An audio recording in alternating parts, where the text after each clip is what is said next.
Hey, everybody. So, welcome back to another episode of the Real Talk Uncensored podcast. I'm your host, August Witt, and our guest today is Jevon Wade. How you doing, Jevon? I'm good. What's going on? It's another day, feeling good. Yeah, it's going to be a good podcast. Yeah, chop it up a little bit. So, my first question for you is just tell me a little bit about yourself. Um, Name's Jevon. Born in Chicago, been in Dubuque for a long time now. So, um, I'm just a normal dude, into normal stuff, cars, um, gaming, stuff like that. Just a down to earth individual, man. I'm a Sagittarius, so I live my life to the fullest. I love hearing that. Yeah, so. Could you tell me a little bit how you ended up kind of here at the Fountain Youth and involved with the Fountain Youth a little bit?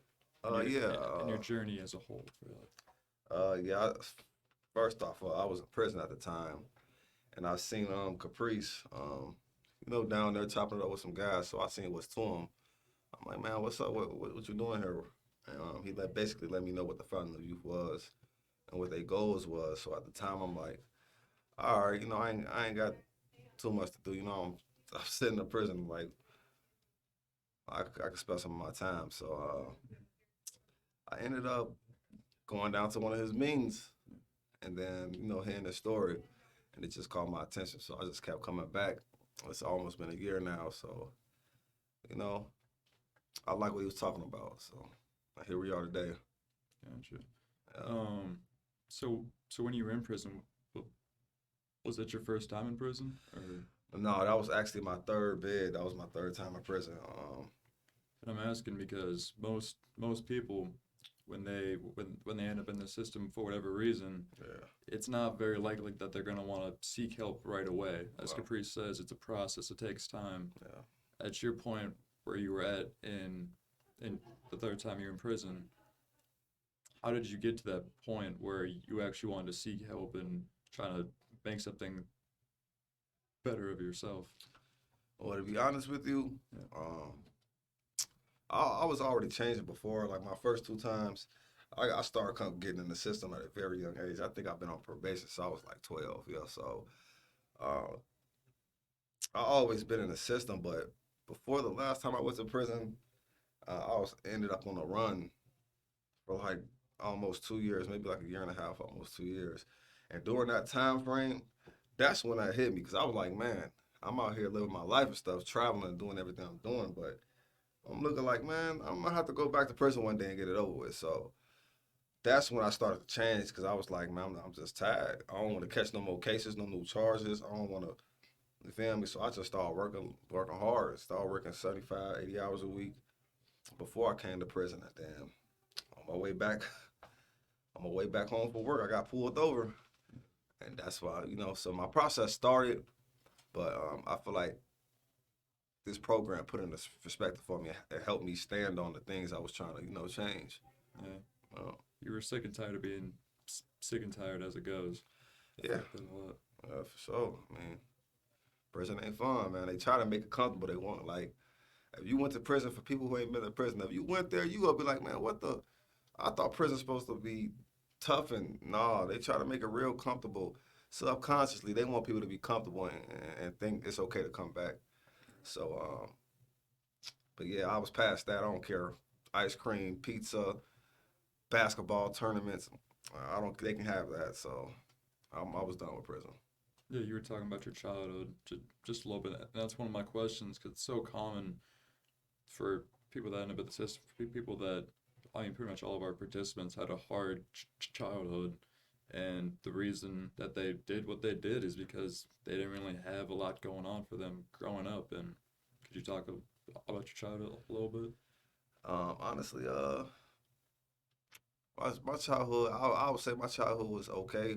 Um, my parents, I feel like I know I had some good parents. They had their issues, they had their struggles, but for the most part, my household wasn't lacking in love. Like I felt love. That wasn't the problem. I just feel like my mom, she 5 kids. At certain points of time, she was on her own. My dad was doing his thing, so she tried her best to raise us. definitely filled us with love and stuff. But when you got 5 kids and you got free time on your hands, yeah, man, you gonna find a way to manipulate that and get out the household and get into some not productive things. So I also struggle with like ADHD, dyslexia, struggle with my own emotions. Like I was a real hot headed kid, like 0 to 100 real quick. You feel me? I'll snap quick. So I feel like that's some of the things that really got me in trouble more than my upbringing was just my psychological issues I was dealing with. Like getting kicked out of school, 2nd grade, you know what I'm saying? Having to go to alternative schools. And then I feel like that's when I went to my alternative school, that's when that's when I learned a lot of negativity. So, but overall, I was a love child.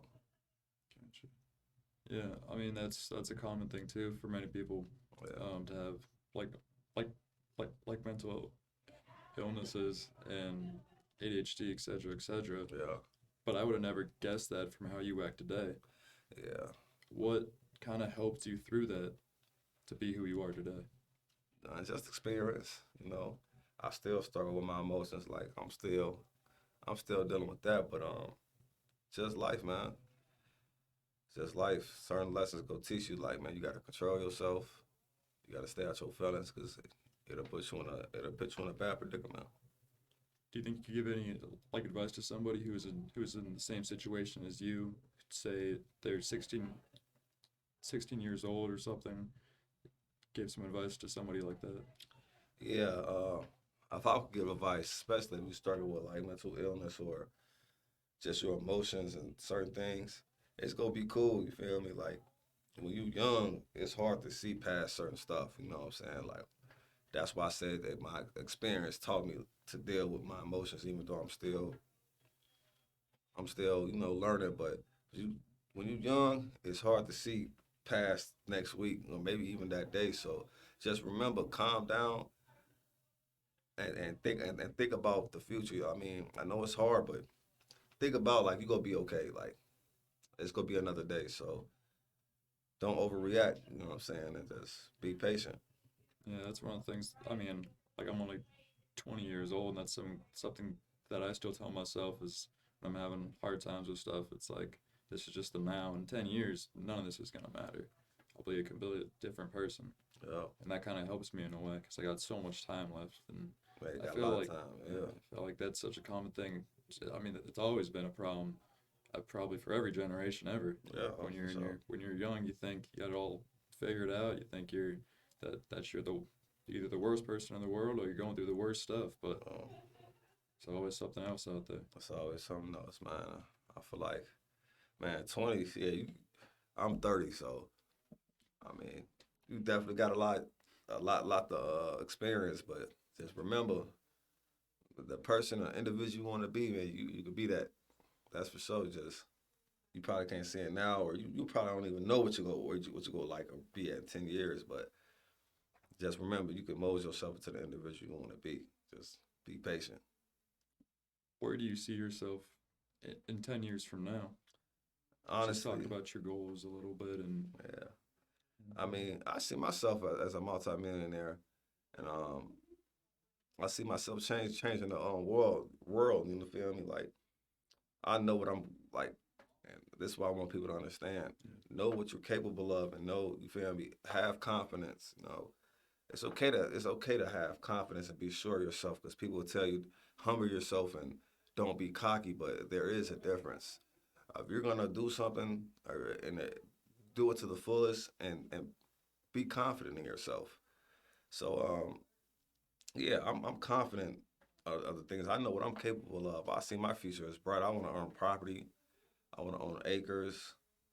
I want to invest in nonprofits like the Foundation. If I want to do stuff like that, and I always knew I could do stuff like that. It was just about putting my best foot forward, and having the confidence to do that.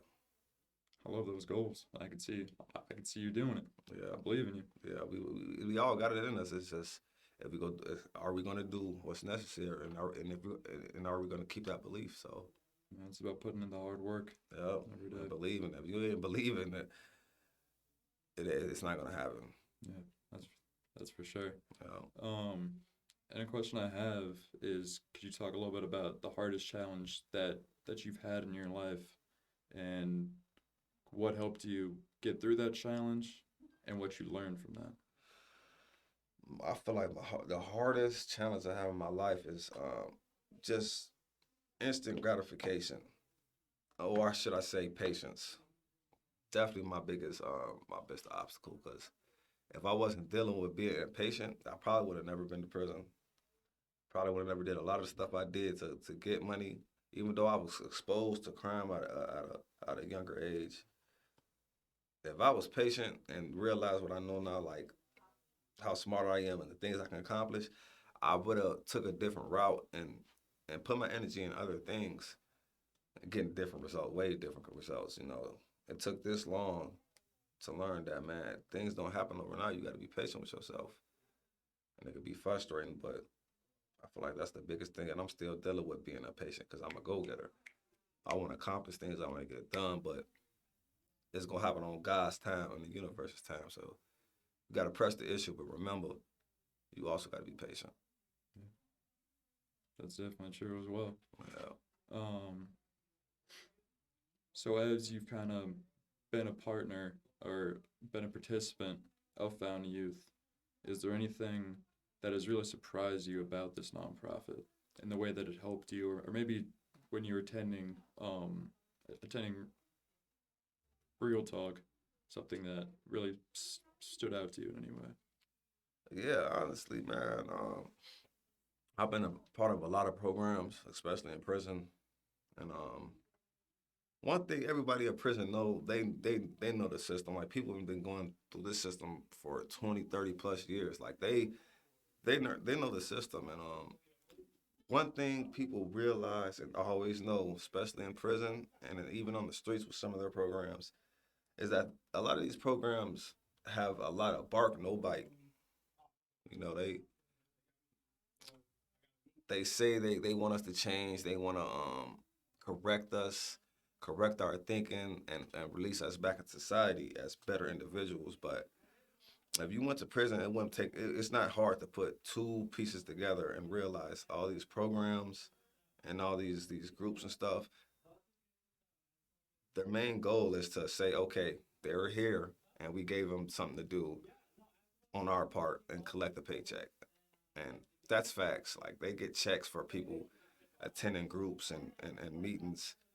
So that's why they press the issue and make it mandatory. So one thing that stood out to me is when Caprice was in prison, his program, you could tell was something's genuine. His program was genuine. You knew it was different. That's what made me keep coming back. So and it had the bark.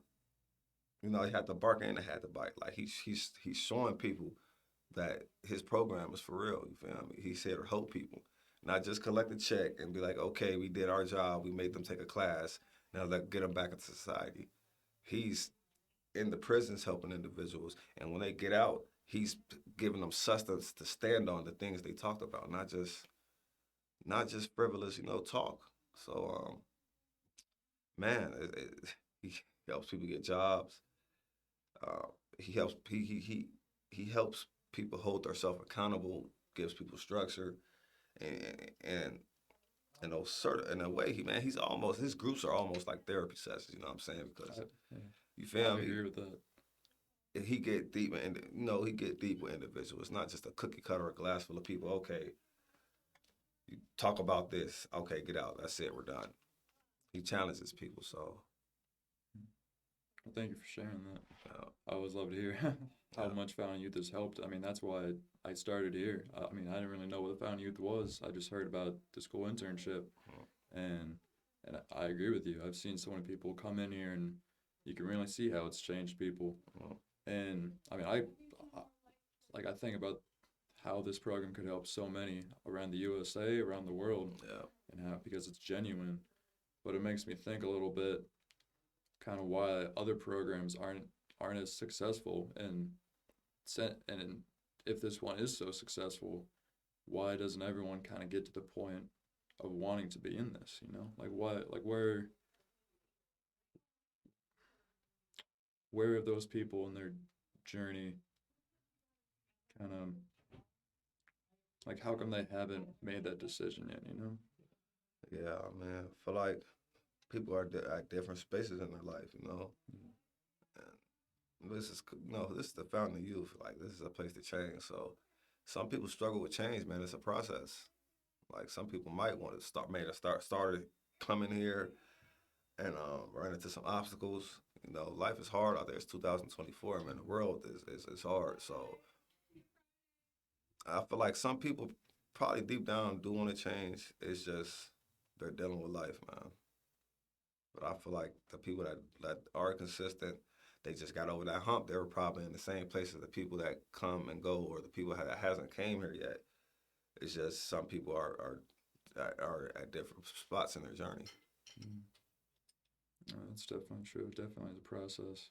And I've seen some people who've came to group so many times, and then things happen, and they end up kind of falling back. Yeah. It's part of that process. It's hard to see. I mean, what would you say to somebody who kind of fell back? I would tell them, man, consistency. What we spoke about earlier. Be consistent. I mean, if something's working for you, try your best to stay at it and keep going. Even through the hard times, some people just need somebody to be in their corner and push them.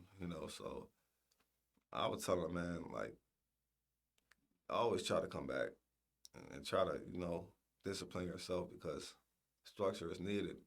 I guarantee you, like if you stick with it, you're gonna continue to grow because it's nothing but it's positivity in the world. It's a lot of beautiful things, but it's also a lot of negativity. So yeah, I would tell them, even if you fall off or you stop coming for a little bit, don't be ashamed or don't be like, you know what I'm saying, okay, I can't come back now. Always come back and and try to pick up the ball where you left it. Mm. And my next question, y- you might have seen some of these questions before. These are all the past Real Talk questions from a couple weeks ago. I'm gonna show them to you and have you pick one off that kind of like resonates with you, and kind of like you might have been there on some of those. Some of those might be new to you. Okay. If there's anything that kind of draws something out of you. Mm.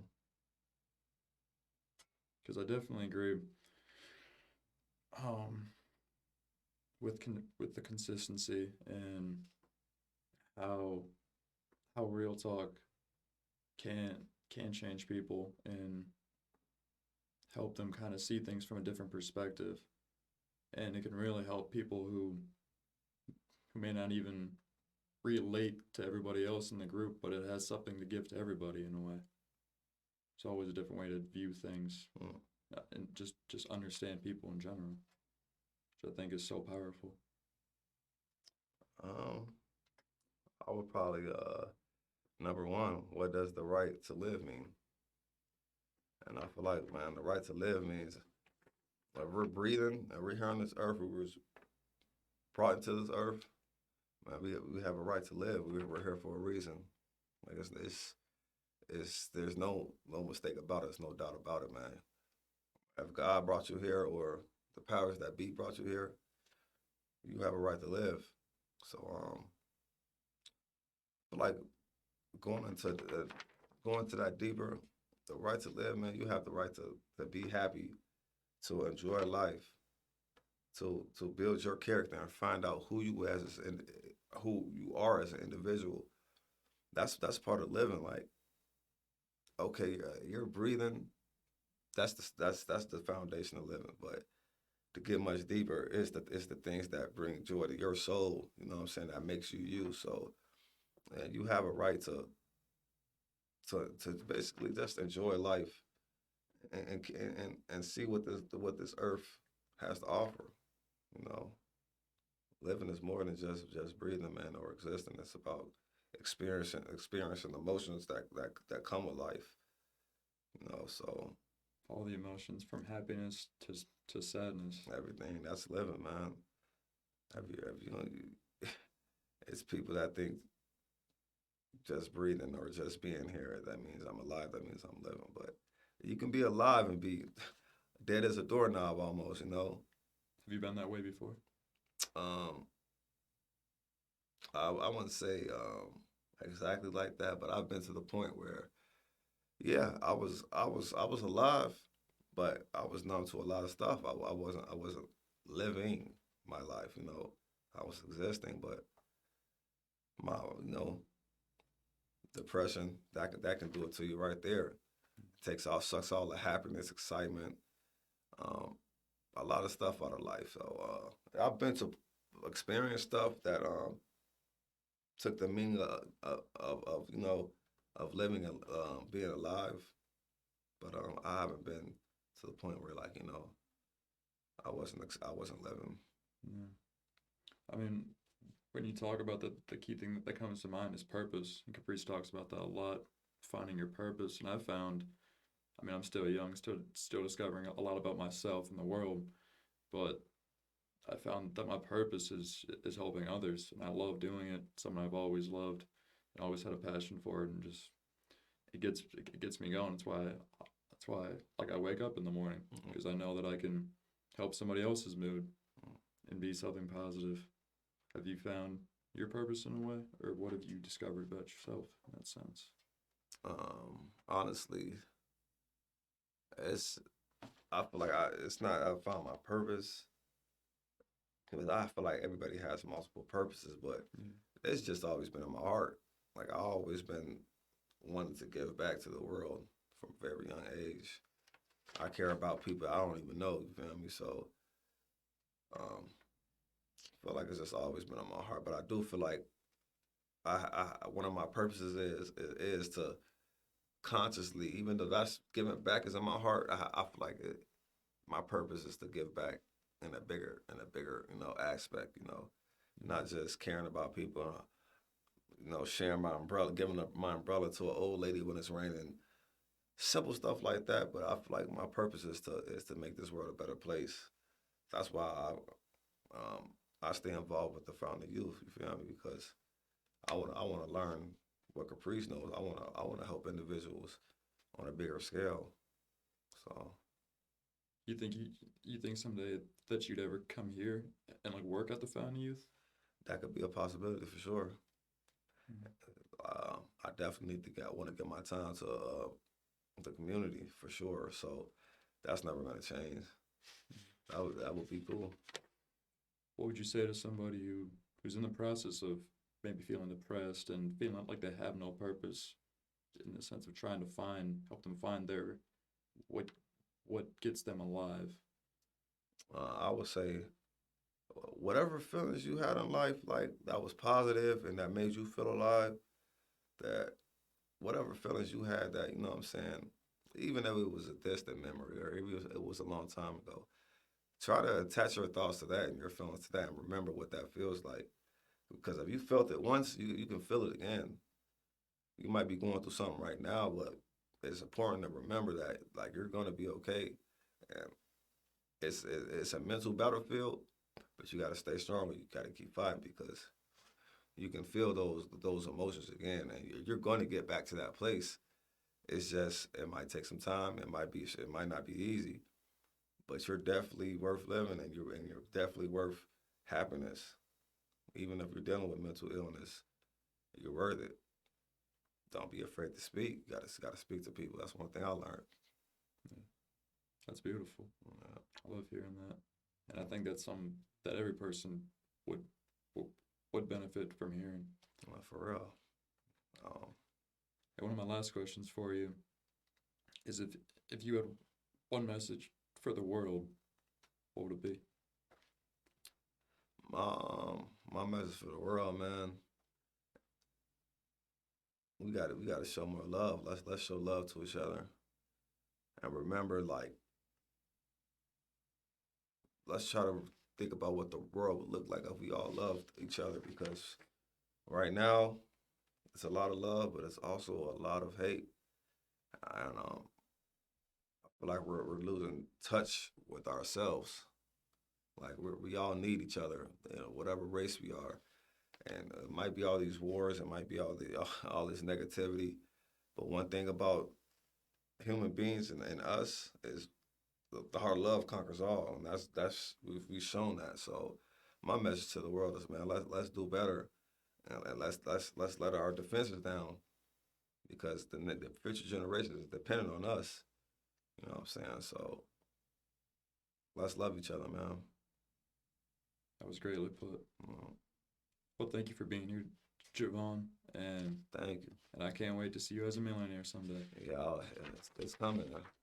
I feel like if you put your mind to it, if y'all put y'all mind to it, y'all can do it too. We got 4-year-olds making $1 million off TikTok. So money's not everything, but money definitely can it definitely can help you have an impact on the world. It's not that the money is a tool. So like that's why I want money for the most part. I mean, of course people want wealth, but I want to use money as a tool, and it's important to remember that money's not everything. But what it can do for you, and the tool, and how you can use it as a tool, is that very important. So, yeah, Thank you, Jevon. thank you.